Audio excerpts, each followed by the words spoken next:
안녕하세요. 행복한 소통을 도와드리는 박정순 TV의 박정수입니다. 여러분들이 모임에 갔거나 아니면 강의를 할 때 특히 많은 사람들 앞에서 뭔가를 얘기를 해야 될 때 어떤 말부터 시작해야 되는지 알아보도록 하겠습니다. 백상예술대상에 나온 연예인들 시상식 소감을 얘기를 했던 것들이 유튜브에 많이 있더라고요. 여러분들 혹시 보셨나요? 연예인들이 말을 했던 시상식 소감에 대해서 보니까요.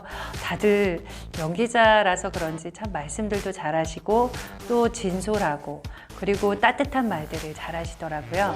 이병헌 씨는 영화 부분 남자 최우수 연기상을 받았더라고요. 정말 연기도 잘하시고 또 특히 목소리가 너무 좋으시잖아요.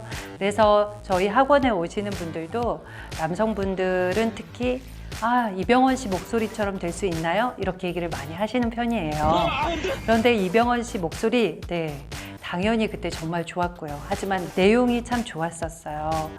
오프닝 할 때 그 얘기를 하더라고요. 처음에 왔을 때 관객들이 매일 반겨줬었는데 이번 행사는 관객들이 없어서 좀 아쉽고 또 이 자리가 이런 에너지를 주는 곳이었는데 그걸 받지 못해서 정말 예전의 그 기억을 더듬으면서 되게 그때가 참 좋았다. 그게 참 소중했다라는 걸 얘기를 했습니다.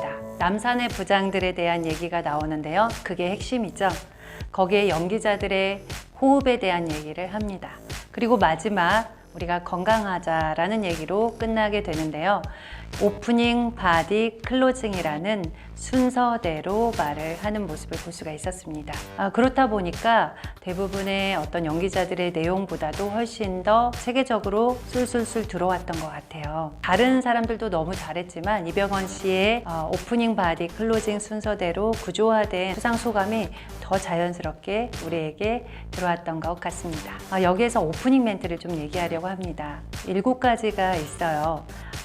정보형도 하고 명언형도 하고 여러 가지가 있지만 그 중에 현장형 오프닝 멘트를 여러분 준비하시면 어떨까요?